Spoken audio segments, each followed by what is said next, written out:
Helen Joyce.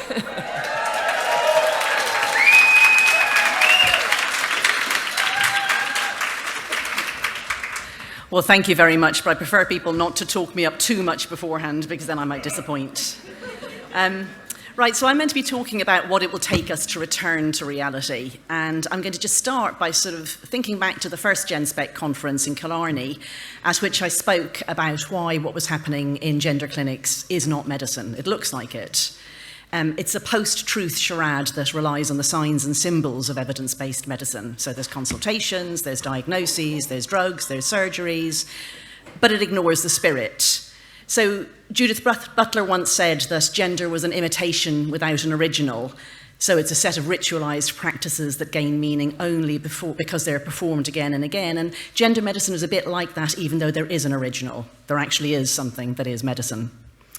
And at the time, I set this in a larger picture of an emerging political and ideological framework that I called hyper-individualism or hyper-liberalism. What I'm going to do today is I'm going to revisit that framework. I'll briefly mention what I said then, which is that it upended laws and medicine.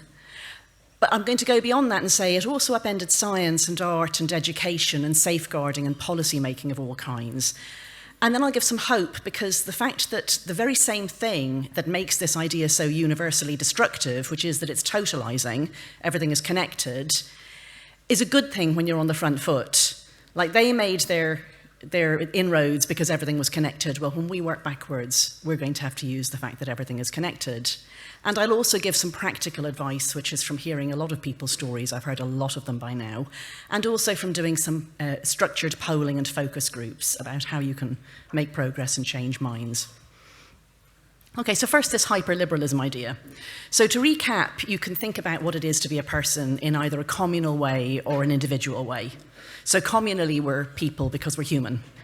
We have a lot in common with each other, and those shared feelings, understandings, interests, desires are why we even have a concept of what it is to have a good life, why we could have a universal declaration of human rights. If we didn't have a common human nature, there would be no such thing as human rights. You couldn't say that rape and murder were bad things, because why would they be bad? You have to understand the victim doesn't want those things to happen to them. And that's why we can say that torture is bad, why there are, why Article 3, freedom from torture and inhuman or degrading treatment, is even a thing, and why America's founding fathers were able to take it as self-evident that people desired life, liberty, and the pursuit of happiness.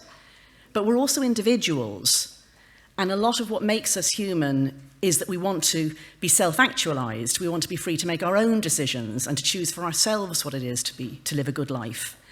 And if you think about what the difference between people who lean conservative or lean liberal is, one way to think of it is which of those two versions of the good life seems more intuitively appealing to them. Do they think that people need to be constrained by society and to live up to an external idea of what it is to be good? Or do people need to be free as possible to find their own idea of happiness, as aware as possible of what they personally find appealing, and of who is their true self? So what we've seen over the last few centuries is a move from the conservative end of that to the liberal end, and in the most recent years, it's gone to the extreme. So there's an emerging mindset that all of us have a right understanding of ourselves, our true selves, and that the only reason we wouldn't have that is because society has twisted us and has deformed us and has constrained us. And within that mindset, it cannot be a bad thing to be yourself. So bring your whole self to work must be a good thing. And you're the only authority on yourself, and you can't be wrong. So it's sounding a bit familiar, isn't it?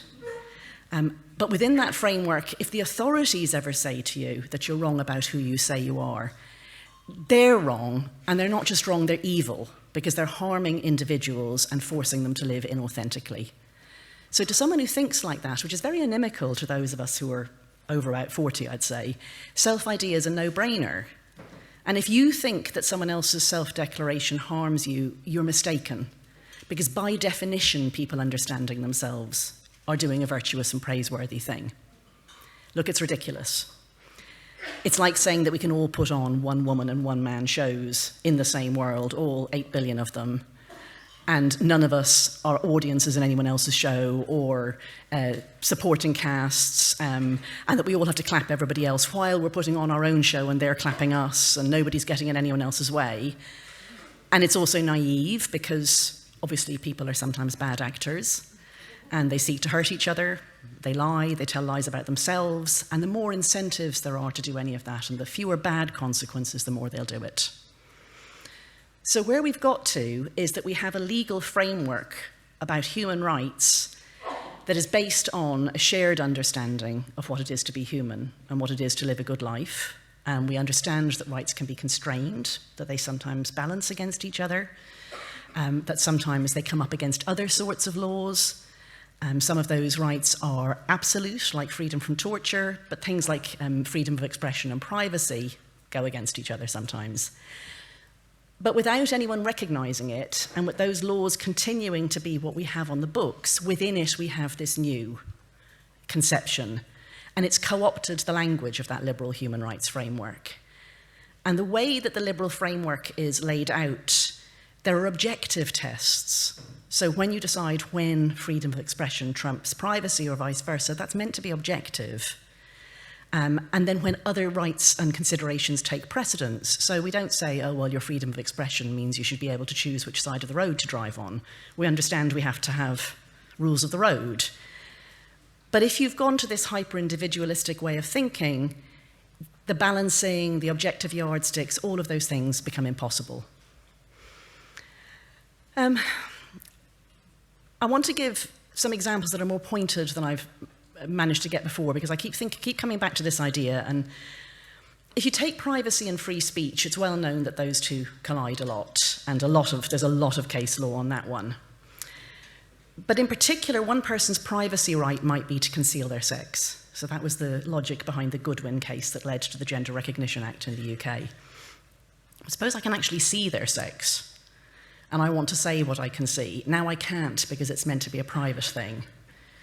And when I say, well, I can see that you're actually a man, what I'm doing is I'm saying something that they think is private because concealing their sex is an expression of their true self. And it's worth pausing a moment there and thinking, because what's happening isn't just that the machinery of human rights has got broken there, it's that it's been harnessed to work against human rights. So silencing someone on the perfectly obvious fact that everyone can see that someone is a man is being presented as a human right when it's actually a human rights violation. And a worse one, a man who's stripping off in front of naked women in a changing room is doing something that's perfectly okay if it's the expression of his true self. But actually, it's not just a human rights violation, it's state-sanctioned sex crime. It's voyeurism and it's indecent exposure. And so bizarrely, inside the human rights framework, it's an Article 3 violation, and that's one of the worst ones. That's the torture, inhuman and degrading treatment one. It's already been ruled by the European Court that being forced to undress in front of someone of the opposite sex is an Article 3 violation. So it's not just destruction of the human rights framework, it's a full reversal. It's using it against itself. Now, so I think I said a lot of that, but less pointedly in Killarney. But one thing I didn't say enough about is that hyper-individualism is also hyper-subjectivity. So if you can never take the measure of a person and you can't set objective standards or criteria, then you cannot categorize and you cannot make generalizations. So if you wanted to do some statistics, you'd have to group people under headings which basically come down to something like people who think of themselves as belonging to a certain category for which I can give no objective definition, say they experienced things they understood as instances of a certain sort of experience for which I can also give no objective definition. And that's what you end up with, quite seriously, in a great deal of the science that's being done now. But you just can't make the most obvious statements. You can't say male people commit most violent crimes, or most rape victims are female, or nearly everyone who works as a firefighter is male, or every human being who has ever become pregnant is female. You can't even have a test of the reasonable person. And the reasonable person appears in laws all the time. When is something okay? When is it not okay? What would the reasonable person thing happen here? And all boundaries dissolve. Like if you don't have categories, you don't have boundaries. And I think that's what queer theory is meant to mean. Everything is reversed, and it's impossible to say that things are different from or separate from each other. And you can't say that things are objectively good or bad. The only thing that's definitely bad is to disagree with someone else's self-categorization. And this breaks everything. It doesn't just break the law and medicine, it breaks institutions. And it doesn't just break them, it breaks them at their point of purpose. So if an organization was set up to educate, it turns it into something that indoctrinates. And if it was set up to do safeguarding, it becomes an organization that increases risk of harm and abuse to vulnerable people. And if it was set up to promote free speech, it becomes a censor. If it was set up to support and strengthen women, it becomes one to sideline women and put them down and to promote men in their place. And by destroying all these objective criteria and standards and categories and elevating self-declaration on top of everything else, it breaks entire fields of endeavor. So I'm going to go through some fields of endeavor. So this is me doing the how bad this is and how everything is connected, and then I'll say what I think we can do to work backwards. So science. This is a specific example I was given recently by somebody who got in touch with me.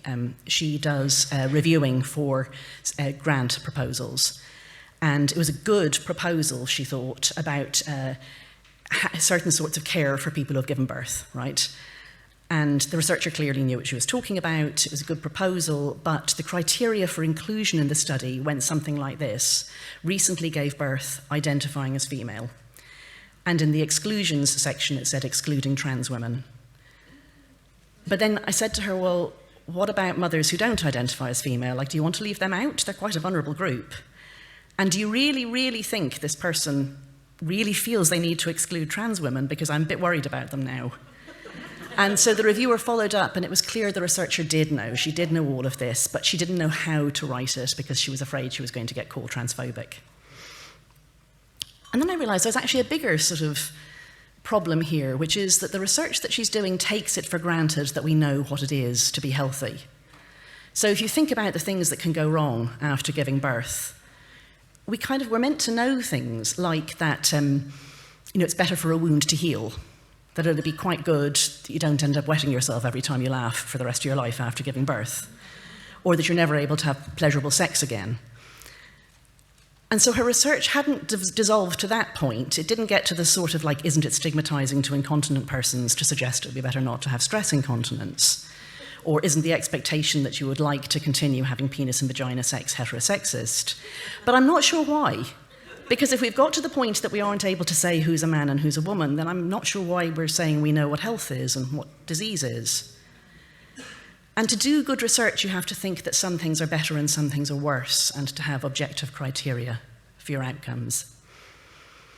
So what happens when we try and do research and we've thrown out all objectivity and all concept of what is good? So this researcher she's working in the old paradigm. She's a proper scientist. She's trying to do good medicine. She's trying to do it in a world where you're not meant to say something very obvious about humans. But there are plenty of people who have drunk the full Kool-Aid and who are getting grants, and they are producing work like this. This is a real paper: medical uncertainty and reproduction of the, scare quote, normal decision-making around testosterone therapy in transgender pregnancy. So it talks about the uncertainty about the use of testosterone in pregnancy. Yes, it's uncertain, there is. And says that it feeds into, this is a direct quote, gendered precautionary practices that work towards avoiding potential risk through protecting embryos, fetuses, children, and families above all else, and driven by a focus on attempting to reproduce normative bodies and people, involving potentially troubling assessments of the sorts of risks testosterone exposure in the prenatal and postpartum environments may pose for the later child and adult development, things like autism, obesity, and intersex conditions. In other words, it's not better for your baby to be born normal and healthy than disabled or unhealthy, and if you think it is, you're a bigot.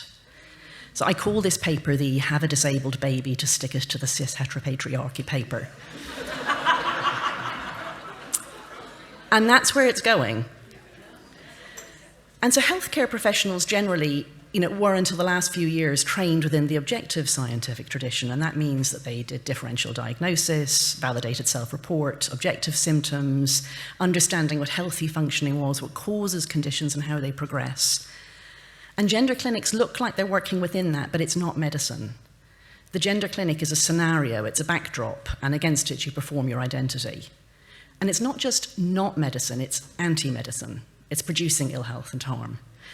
I read a great expression recently that some people here will already know. It's tooth fairy science. And it was coined by Harriet Hall, who was a doctor who died last year, and she was a great proponent of rationalist medicine and an opponent of quackery. And she said if you were willing to disregard prior plausibility, you could do scientific research on the tooth fairy. So the point is that we really fetishize the evidence, the randomized controlled trial. We say, you know, what's the evidence? But what's the hypothesis should come before that? And why do you think this is a sensible hypothesis? You know, I could make up some hypotheses about the tooth fairy, like, you know, put it in a bigger envelope, you know, maybe the pillow is bigger, I don't know, like write a note to the tooth fairy, and then I could do an RCT, and I could possibly even double-blind it if I thought about it carefully. I would get some results, and those results would suggest some new ideas to me, and I could do more research. Further research is needed, as they always say. I think all of gender medicine is tooth fairy medicine.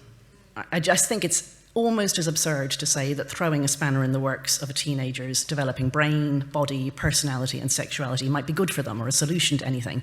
It's almost as stupid as having tooth fairy science. But the hypothesis is out there now, and we're doing that research. All right, ones I haven't mentioned before as being things that have been destroyed by this idea: art. I'm sure you've all noticed how ugly the visual depictions of everything in the trans lobby groups produce, how ugly they all are. They're done in a style that's called corporate Memphis. You can look it up. I think there's somebody called it cozy totalitarianism or something like that as well.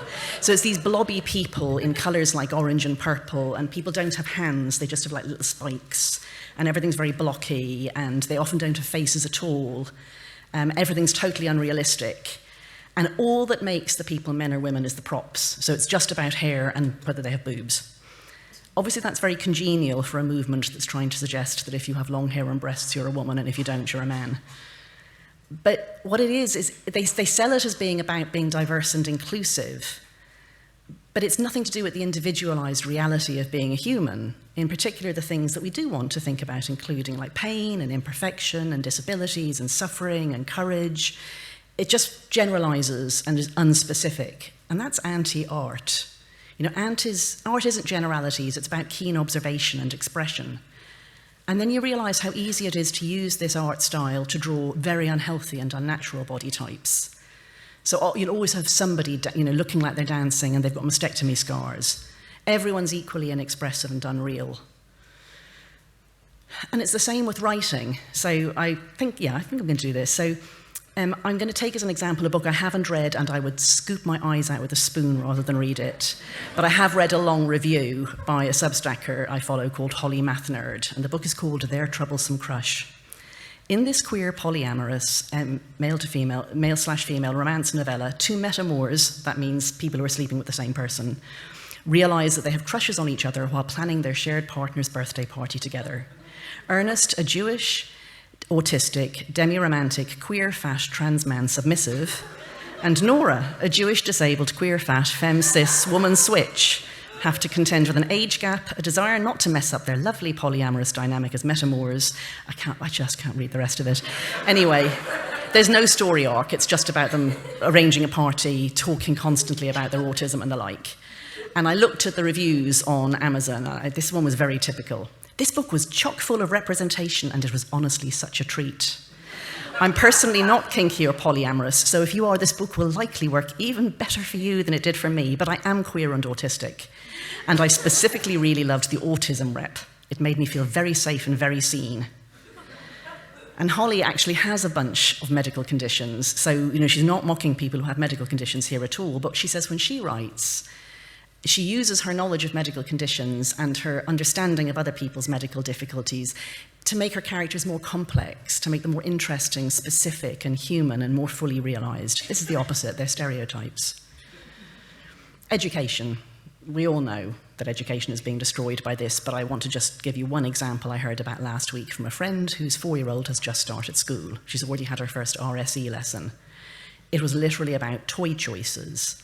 So the teacher was guided to talk to the children. My friend asked for the teaching materials. Which toys are for boys? Which toys are for girls? And which toys are for both? And it really the teacher was guided to say, Dolls are for girls, trucks are for boys, and board games might be for both. So my friend went up and said, "What? Why are you doing this?" And the teacher didn't understand that this was stereotyping. She was like, no, it's about diversity. We're showing that there are things that everybody can like. But it's a scheme of work the school has bought in, and we all know, if that's what they're telling the 4-year-olds, the point is that by 11, we've got to have the children believing that if you play with trucks, you're a boy, and if you play with dolls, you're a girl. Safeguarding. So when you have a lie in a system, and people have to try to protect that lie by going nowhere near it, the system becomes corrupted. And the loophole gets bigger, but it's worse than that. You can't mention the loophole. And I want to give you a really stark example. So many of you here will know Sonia Appleby, maybe in person, or you'll know who she is. She was the whistleblower at GIDS, who was disciplined for being a whistleblower, took an employment tribunal and won. I hadn't actually realised until I looked at the judgment what it was that she did that got her disciplined.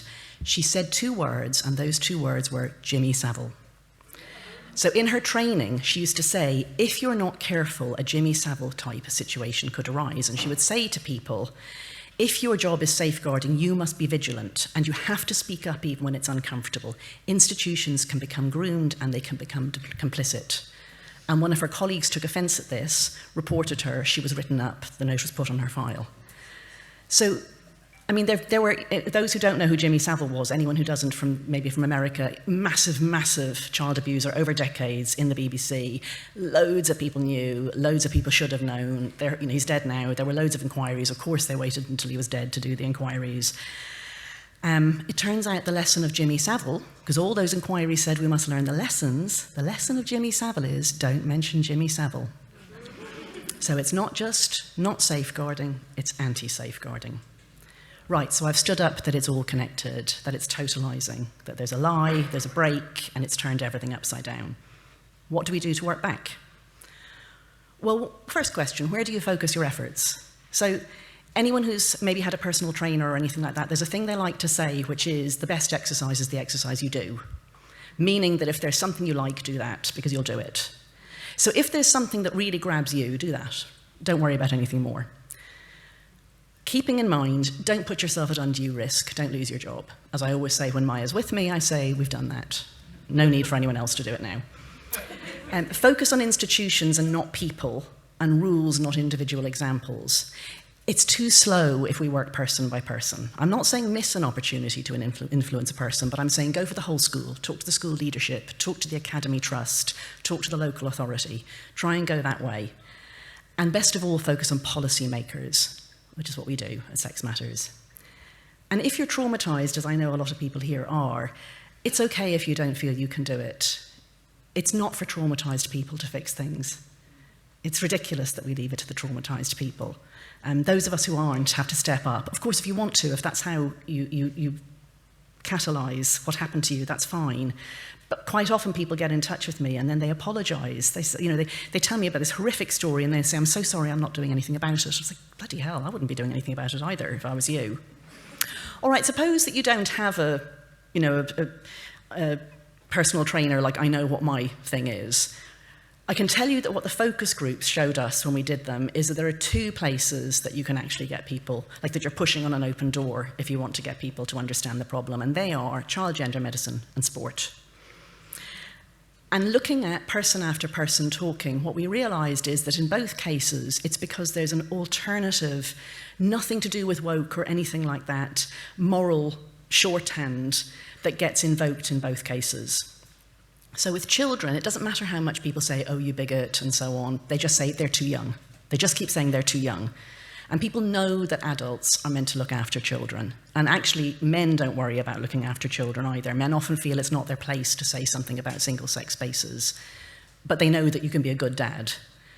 And with the sport, the thing that they say is, it's not fair. So you can keep saying, oh, trans women are women, but they'll say, yeah, but it's not fair. So if you do want to start a conversation, start on one of those. On single-sex spaces, which is a very important one, people are so useless. Like, they think that they can draw a line and that somebody else will be in charge and that we can let in the guys who've had the chop, or, the doctors tell you which ones, or if they pass, or what it comes down to is they don't want to say no. And they don't want to say no because they don't want to be mean, but also because they intuit in the back of their minds that, a refusal does often offend when a big bloke wants to come into the women's toilets. But what they say then is it's government's job to solve this. So when I was at The Economist writing a leader, if you ever wanted to say it was up to the government, that's kind of a cop-out. Like, that's true of everything, so it's a very boring leader.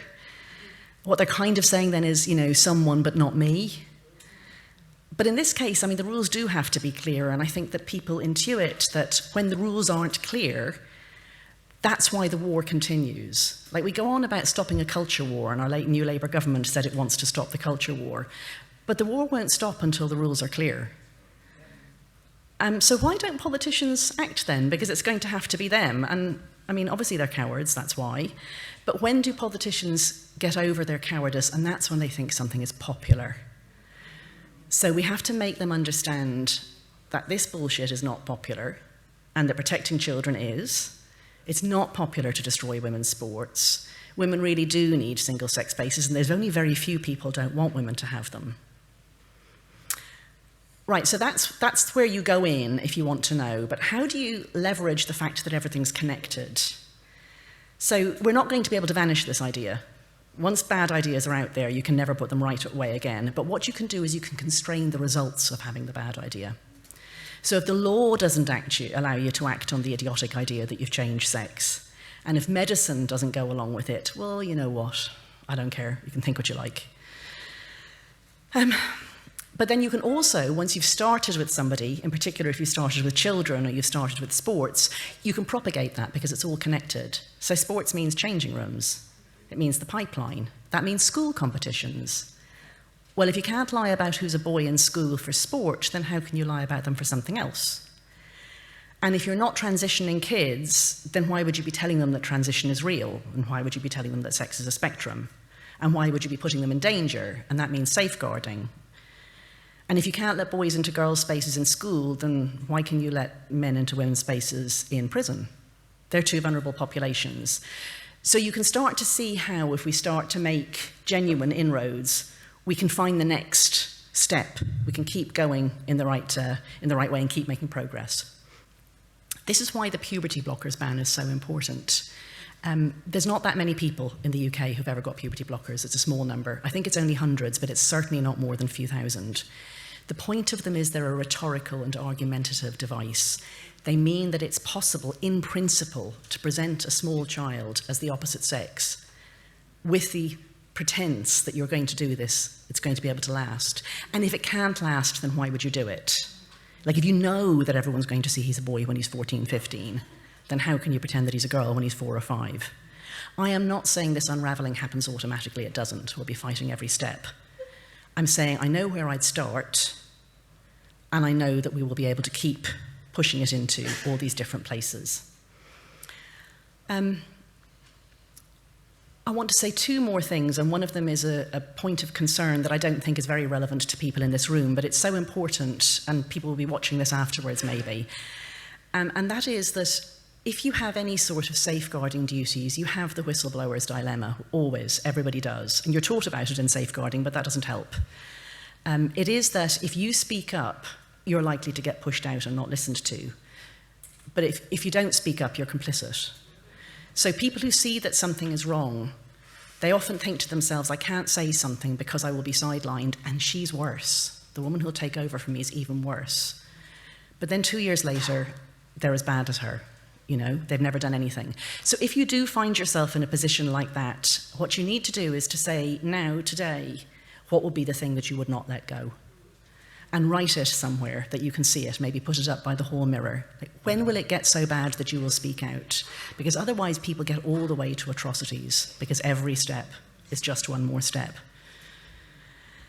And then the very last thing that I want to say, and it's only something I thought when I was writing this talk, is a sort of a meta thing that all of us can do, and that it's not obviously related to gender. And that's good, because it's safe for all of us, and it's something that everyone can do, including the traumatized people. So I said this wasn't just a lie about the two sexes, that it's about hyper-individualism and hyper-subjectivity and a denial of all objectivity and standards and definitions. Well, that means that every time you are objective, or you say that there are things that are better or worse, you categorize, you give clear definitions, you're fighting it. you're recentering meaning. So if you do good art that reveals and recreates meaning, you're actually fighting the bullshit. And when I thought of this last night, I said to my husband, who's here with me, who writes poetry, among other things, is it too wanky if I quote some poetry? And he looked at me and he said, which poetry? I said, oh, it's that line from T.S. Eliot I like so much. And he said, it's all right. So if this is too wanky, he's to blame. Right. It's very short. It's a very famous line from T.S. Eliot. He said, since our concern was speech, and speech impelled us to purify the dialect of the tribe and urge the mind to aftersight and foresight. He's talking about what it is to be a poet, that you're remaking language, you're remaking it fresh, you're giving it new meaning, old words turned into something new. So if you do good science or good medicine, and if you insist on quality and beauty, if you do good art, then you're doing something that's inimical to trans bullshit. So that's something you can all do, without anyone even noticing that's what you're doing. Thank you.